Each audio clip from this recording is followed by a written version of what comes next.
하루 동안 쏟아지는 뉴스 중 주요한 내용만 선별해 방송하는 나라의 TV. 2023년에도 나라의 TV를 아껴주시고 성원도 부탁드립니다. 8일 국회 대정부 질문에서 수사검사 신상 공개를 놓고 김남국 더불어민주당 의원이 한동훈 법무부 장관에게 질문을 던져놓고는 한동훈 장관의 역공에 김남국이 곤혹스러웠는지 회피하는 장면인데요. 직접 보고 가실게요. 국회에 출석하면서 야당에서 추진 중인 검사 교체, 신상 공개 등에 대한 법안에 대해서 어떻게 생각하냐는 기자들의 질문에 이렇게 답하셨어요. 차라리 콕 집어서 특정인은 처벌받지 않는 법을 만들라.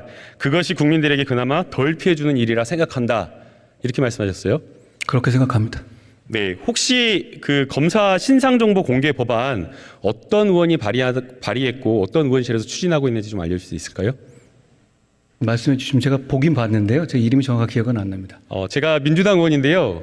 계속 알아봤는데 모르겠더라고요. 그래서 혹시 이제 법무부 장관이 아시나 물어본 겁니다. 모르시는 거죠? 제가 거기에 대해서 말씀드린 것은 그런 법이 추진된다면이라고 말씀드렸고요. 제가 그 질문을 받았던 것은 아침의 보도와 그리고 그것이 이재명 대표의 뜻은 아니지만 민주당에서 준비하고 있다라는 말씀을 가지고 기자가 물어봤기 때문에 거기에 답을 한 겁니다. 나중에 이제 그게 취재가 되었는데 조선일보에서 보도가 된 기사인데요. 나중에 취재가 되었는데 후속 보도가 없었습니다.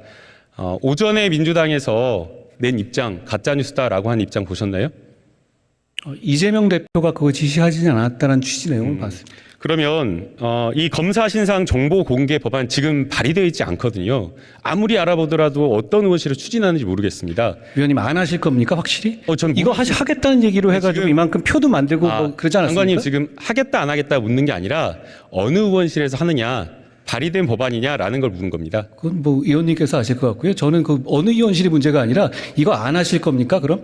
자, 그 다음 질문 드리겠습니다. 아니 말씀을 하셔야죠. 지금 질문 여기에 대해서 먼저 답변 들으면 좋을 것 같은데요. 아니요. 지금 여기에 대해서 어차피 저희가 국민들이 보시기에 건설적인 토의를 하는 것 아니겠습니까? 말만 꺼내놓으시고 하실 게 아니라 지금 그 법을 안 하실 겁니까? 더 하고 싶은 이야기 있으시면 충분하게 하십시오. 예, 그러니까 제가 어차피 의원님의 질문 시간을 까먹는 건 아니니까요. 지금 말씀 끊으셨는데 그 법들을 안 하시겠다는 취지신가요? 더 하고 싶은 이야기 있으면 하십시오. 예. 아니 제가 말씀드렸지 않습니까? 예, 그러면 다음 질문 드리겠습니다. 답 안 하시고 그냥 검사 넘어갔어요. 신상 정보 이뿐만이 아닙니다. 민주당 김남국 의원은 8일 국회 대정부 질문 도중 검사 기피 신청을 허용하는 나라로 오스트레일리아, 호주를 언급했지만 실제로는 오스트리아인 것으로 나타났습니다. 김남국 의원은 이날 대정부 질문에 출석한 한동훈 법무부 장관을 향해 제가 2020년 8월 21일에 발의한 검사 기피 허용 법안이 어떻게 이재명 방탄법이 될 수 있느냐고 했습니다. 이에 대해 한동훈 장관이 검사에 대한 기피를 허용하는 나라가 있느냐고 묻자 김남국 의원은 오스트레일리아가 있다고 했습니다. 한동훈 장관이 오스트레일리아? 호주 말씀하시는 거냐고 되묻자 김남국 의원은 예, 있고요라고 답했습니다. 하지만 2020년 9월 김남국 의원이 발의한 검사 기피 제도에 대한 국회 법제사법위원회 수석 전문위원 보고서를 보면 검사 기피를 허용하는 나라는 오스트레일리아가 아니라 오스트리아로 나오는데요. 오스트레일리아, 호주와 오스트리아도 구분 못하는 이런 애가 대한민국 국회의원 노릇하고 있으니 그냥 암담할 뿐입니다. 민주당이 기어코 행안부 이상민 장관을 탄핵 가결시켰는데요. 이에 국민의힘 송원석 의원은 결국 민주당은 이번 탄핵 소추안을 이재명 대표의 사법 리스크에서 벗어나는데 악용하려고 했던 저희가 있었던 것이 아닙니까? 반사.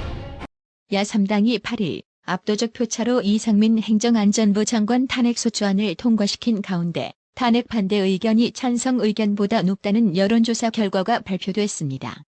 이날 여론조사 업체 넥스트 리서치에 따르면 SBS 의뢰로 지난 6일에서 7일 전국 성인 남녀 1,005명을 대상으로 이상민 장관에 대한 찬반 의견을 물은 결과 이태원 참사에 책임이 있으므로 탄핵해야 한다는 답은 40.4%, 정치적 공세이기 때문에 탄핵해선 안 된다는 응답은 48.2%였습니다.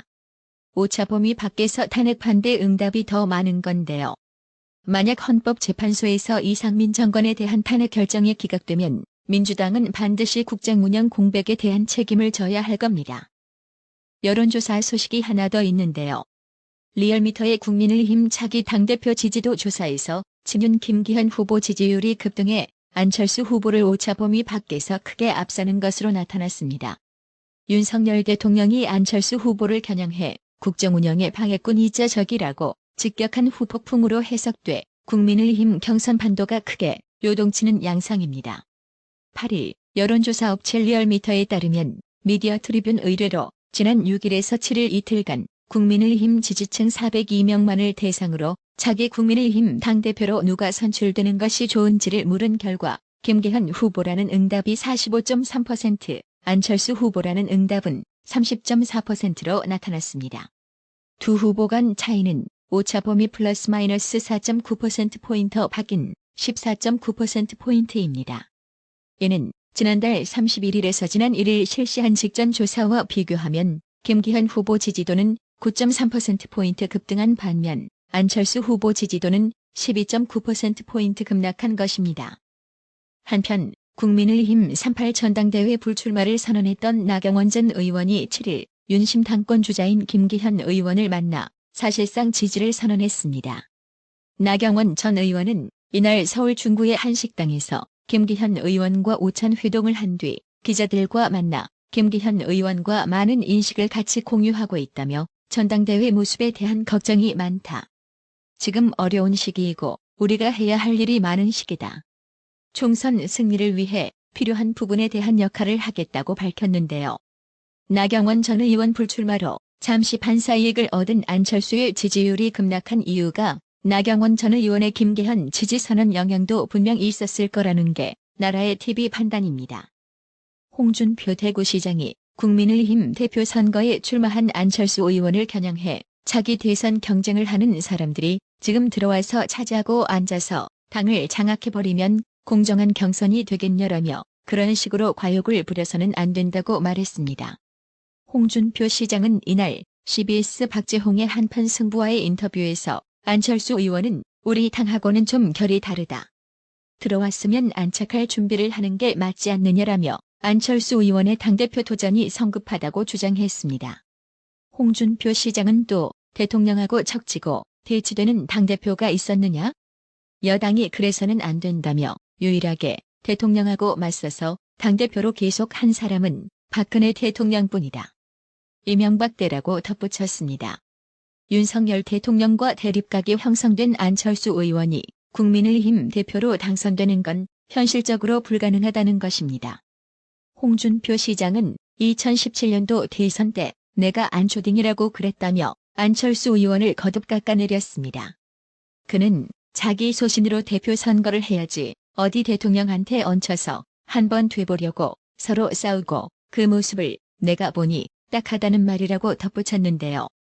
안철수처럼 차기 대권에 욕심 있는 홍준표는 왜 이런 견제구를 날렸을까요? 누가 보더라도 대통령과 척을 치는 전략을 들고 나온 지금의 안철수 행보는 자충수이기 때문입니다. 안철수는 아직 우파 지지층의 기반이 두터운 편이 아니기에 말입니다. 서민 교수가 유시민의 누나 유시춘 EBS 이사장을 공개 저격했습니다. 서민 교수는 8일 유시춘을 보며 좌파의 무서움을 안다는 제하의 글을 통해 유시민의 누나라는 화려한 경력 덕에 EBS 이사장이 된 유시춘, 하지만 그녀에겐 교육방송 이사장이 되기엔 치명적인 결격 사유가 있었다고 운을 뗐습니다.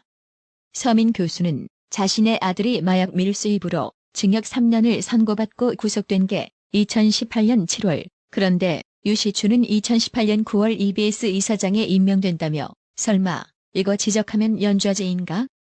자기 아들 마약도 못 말리는 인간이 수많은 애들의 교육에 관여하는 게 이상하지만 뭐 그렇다 치자고 했습니다. 서민 교수는 EBS 이사장은 정치적으로 중립이어야 해서 3년 내 대통령 후보의 당선을 위해 자문이나 고문 역할을 한 사람은 공사 임원이 될 수 없다는 조항이 있다며, 그런데 유시춘은 19대 대선 당시 문재인 캠프 유세단으로 활동했다고 유시춘 이사장의 정치 이력을 꼬집었습니다. 이어 방송통신위원회가 부실 검증을 한 것이다. 어떻게 이런 것도 걸러내지 못했을까라며 알고 보니 유시춘은 2017년 대선 즈음 주민등록번호를 바꿨고 2017년 8월엔 성을 유에서 유로 바꾼다. 그리고 방통위는 바뀐 인적 사항만으로 조회를 했단다. 정말 놀랍지 않나라고 비판 수위를 끌어올렸습니다. 그러면서 EBS 이사장이 되기 위해 성과 주민등록번호도 바꿔버리는 치밀함, 이런 게 바로 좌파라면서 조국 딸조민도 의전원 입시를 볼 때 갑자기 생년월일을 바꿨다. 나열이면 입학에 유리하단 말을 어디서 주워들은 것이라고 주장하기도 했습니다. 끝으로 서민 교수는 참고로 유시춘은 임기 3년을 마친 2021년 EBS 이사장에 연임돼 2024년까지 임기를 수행한다며 유시춘이 말합니다. 얘들아, 전과 걱정은 이제 그만이라는 뼈있는 해시태그를 덧붙였습니다. 나라의 TV는 구독료 후원으로만 운영 유지되고 있으니 구독자님들의 따뜻한 정성이 필요합니다. 항상 뉴스 전달 방식에 노력하는 나라의 TV가 되겠습니다. 구독 그리고 알람 설정, 뉴스 영상 내용이 좋았다면 좋아요를 클릭해주세요.